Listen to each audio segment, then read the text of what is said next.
ദണ്ഡറ്റവും മുറിക്കും വാളുവചനം കേൾക്കുന്നവനെ മുറിക്കും, സുവിശേഷകനെയും മുറിക്കും.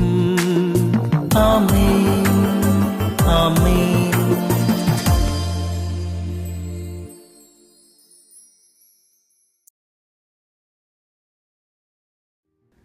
യേശു കർത്താവ് നിന്റെ ജീവിതത്തിൽ ഇന്നത്തെ ദിവസം ഒരു ഫ്രഷ് അത്ഭുതം ചെയ്യട്ടെ.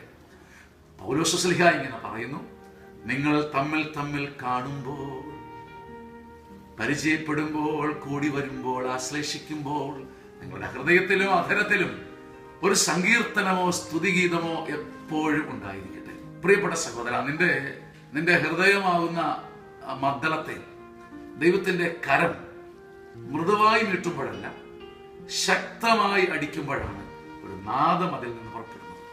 നിന്റെ ഹൃദയം ഒരു പെരുമ്പറയാകുന്നത്, ഒരു തമ്പേറായി മാറുന്നത് ദൈവത്തിന്റെ കരം ശക്തമായി ചില പ്രവൃത്തി. തബല വായിക്കുമ്പോൾ നീ കണ്ടിട്ടില്ലേ, തബലിസ്റ്റ് ശക്തമായി തബലയിൽ തന്റെ കരം കൊണ്ട് അടിക്കുമ്പോഴാണ് മധുരമായ ഈണം പുറത്തേക്ക് വരുന്നത്.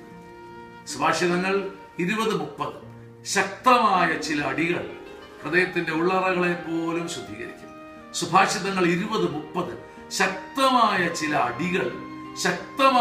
അടികൾ കർത്താവ് നിന്റെ ഹൃദയത്തിന്റെ ഡഗ്ഗയിലും തബലയിലും തമ്പേറിലും മദ്ദളത്തിലും ചില ശക്തമായ അടികൾ വയ്ക്കുമ്പോൾ നിന്നിൽ നിന്ന് പുതിയൊരു ഈണവും പുതിയൊരു ഭാവവും പുറത്തേക്ക് വരും.